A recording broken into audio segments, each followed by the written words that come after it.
नियुक्ति संस्था नहीं, कर्मचारी चयन आयोग नहीं, बल्कि एक दुकान बन गया है जो नौकरी बेचने वाला है। जिस तरीके से बाकी दुकान है, राशन का दुकान, दवा का दुकान, मॉल, लेकिन बाकी दुकान और जेएसएससी में एक बहुत बड़ा अंतर है। दुनिया का हर दुकान एक सामान को एक ही बार बेचता है, लेकिन जेएसएससी दुनिया का अजूबा ऐसा नौकरी बेचने वाला दुकान है जो एक ही नौकरी को बार बार बेचता है। जीता जागता उदाहरण ये जेएसएससी सीजीएल है, जो पूरे झारखंड के आम आवाम अपने आंखों से देख रहे हैं। जनवरी महीना का बात है, ये इसी वर्ष 2024 का, जब एग्ज़ाम हुआ था 28 जनवरी और 4 फरवरी को घोषणा हुआ था, और जब पेपर लीक हुआ था और पेपर लीक का जब ठोस सबूत आया था और हम लोग जब आंदोलन कर रहे थे, उसका ठोस सबूत को महामहिम राज्यपाल महोदय जी को भी सौंपे, आयोग को भी सौंपे, फिर भी रद्द करने की स्थिति में नहीं था। फिर हम लोग आर पार की लड़ाई लड़े, और आर पार की लड़ाई का वो तारीख 31 जनवरी 2024 का दिन को, तिथि को इतिहास कभी भुला नहीं सकता है कि आंदोलन से फैसला आया था, आंदोलन से रिजल्ट आया था, परिणाम आया था, और जेएसएससी के ऑफिशियल वेबसाइट पर आधिकारिक नोटिस जारी हुआ था और एग्ज़ाम कैंसिल हुआ था, और दूर दूर से आए हुए छात्र बहुत ही हंसते हुए, खुशहाली मुस्कान लेते हुए घर वापस आए थे। लेकिन जब फिर से यह एग्ज़ाम हुआ 9 महीने के बाद, लेकिन वही माफिया, वही कार्यालय, वही नौकरी बेचने वाला दुकान, फिर से पेपर लीक कर दिया गया। लेकिन इस बार अपना गलती को छुपाने के लिए इंटरनेट तक को बंद कर दिया गया।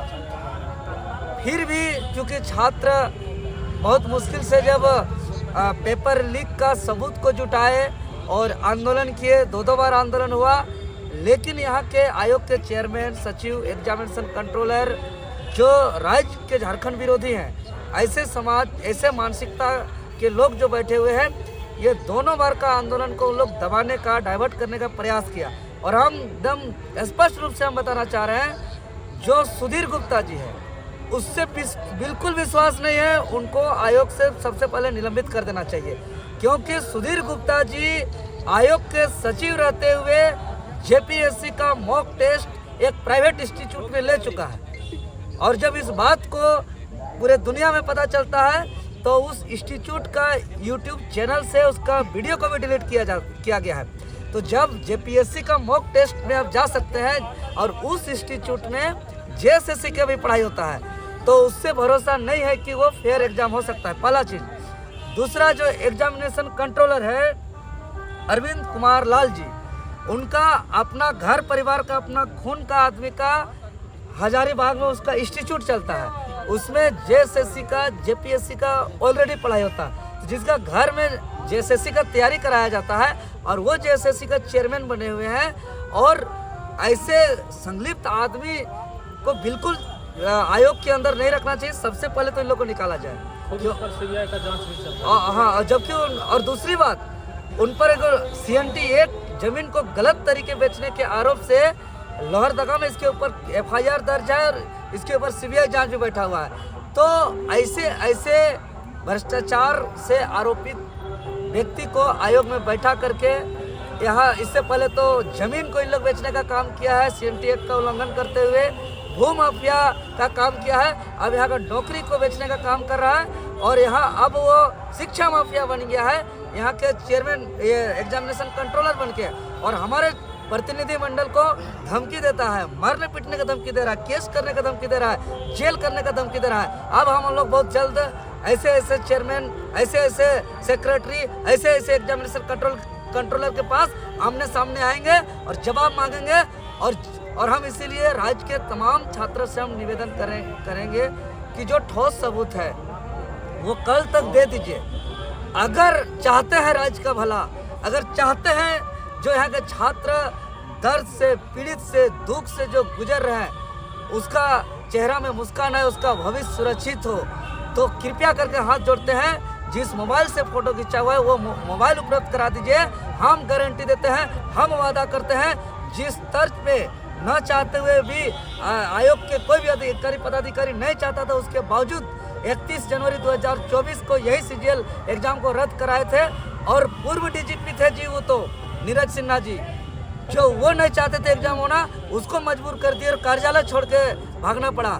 हम वादा करते हैं सबूत लेके आइए। हम सामने नहीं देखेंगे कि चेयरमैन कौन है, सेक्रेटरी कौन है, एग्जामिनेशन कंट्रोलर कौन है, कितना पुलिस प्रशासन है, सरकार कौन है, सबको आंख बंद करके लड़ेंगे और वहीं पे फैसला लेकर के हम लोग एग्जाम को कैंसिल कराएंगे। बस सबूत चाहिए।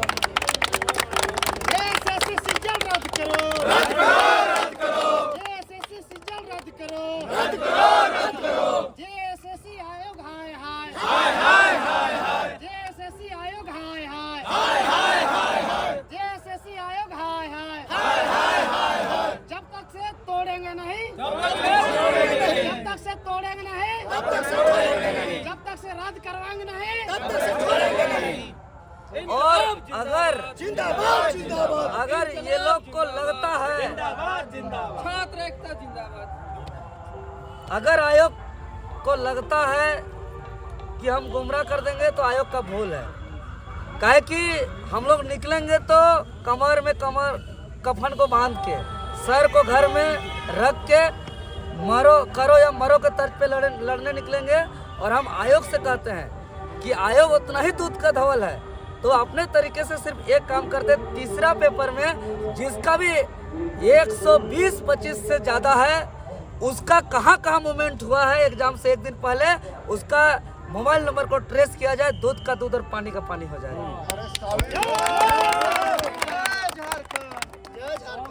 सुनिए ना, 100 ऊपर करवाइए ना। नहीं, हम फिर भी 25 बोनस दे दिए।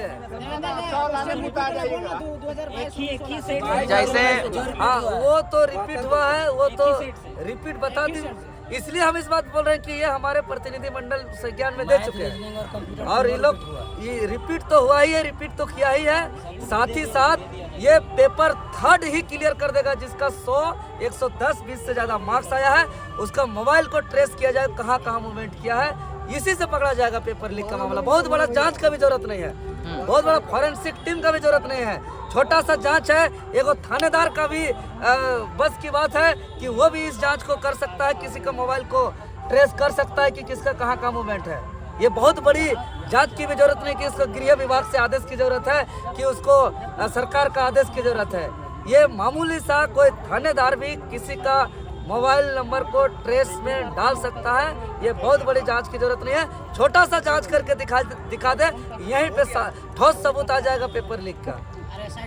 एक अभ्यर्थी अंदर गए थे, उनके पास क्या मोबाइल में सबूत था, तो क्या वो आपसे कांटेक्ट नहीं किए? जी, अभी तक मेरे पास किसी भी प्रकार का सबूत नहीं आया, इसीलिए हथियार नहीं आया, इसीलिए हम लड़ नहीं रहे। तो अभी अलग स्तर पे युद्ध होगा। नहीं, ऐसा मत बोलिए। हाँ। दे दिया गया, सबूत दे दिया गया। सबूत अभी आया नहीं है, सबूत नहीं है, मेरे पास आया नहीं है। आयोग के पास गया है, कहाँ गया है हमको नहीं मालूम, लेकिन हमारे पास अभी तक नहीं आया। तो आप चाह रहे हैं कि आपके पास प्रॉपर सबूत आ जाए? देखिए, आत्मविश्वास के लिए हम चाहते हैं कि देखिए, युद्ध का मतलब होता है जीतना, और युद्ध हथियार के साथ होता है।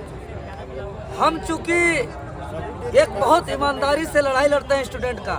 आज जो मेरा बाल भी बड़ा हुआ देख रहा है, जो मेरा एक स्टूडेंट होने के नाते जो एकदम इस तरीके का मेरा जो दशा हो गया है, ये छात्र का लड़ाई लड़ते लड़ते हो गया है। आज हम जेल गए छात्र के लिए, माँ को खोए छात्र के लिए, आज घर का त्याग किए छात्र के लिए, अपना डबल पीजी, बीएड, पीएचडी करके आज हम सड़क पे उतर के रोज चल रहे हैं छात्र के लिए। तो छात्र का मुझ पर अटूट विश्वास है और इस विश्वास को हम मरते दम तक बनाए रखना चाहते हैं। इसीलिए जब युद्ध के मैदान में जाएंगे तो हथियार के साथ जाएंगे और फैसला लेने के लिए जाएंगे, निर्णय लेने के लिए जाएंगे, परिणाम लेने के लिए जाएंगे। इसीलिए हम चाहते हैं मेरे पास सारा ठोस सबूत मेरे हाथ पे आए। तो ये आप मतलब ये आंदोलन का रूपरेखा कब तक तैयार करेंगे, जब तक आपके पास सबूत नहीं आ छात्रों से आज अपील कर रहे हैं कि कल तक जो ठोस सबूत है हमको उपलब्ध करा दिया जाए। क्योंकि आज स्टेट लाइब्रेरी और सेंट्रल लाइब्रेरी से काफ़ी संख्या में स्टूडेंट पहुंचे हुए हैं और फिर हम लोग स्टूडेंट मिल करके हम लोग तुरंत घोषणा करेंगे, निर्णय लेंगे और फिर हम लोग इन लोग का चर्बी उतार देंगे, चेयरमैन का, सेक्रेटरी का और एग्जामिनेशन कंट्रोलर का।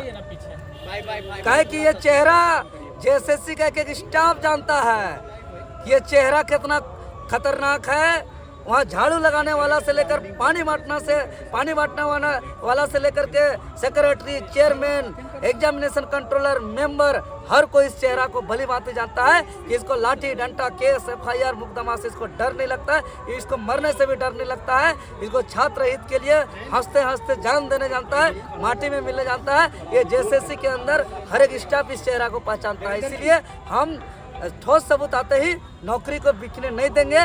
पिछला बार बिका हुआ नौकरी को हम रोक के लाए थे, बचा के लाए थे, तो इस बार भी नौकरी बिकने नहीं देंगे। चलिए खड़ा होके लाइव थोड़ा टीवी में रहेगा।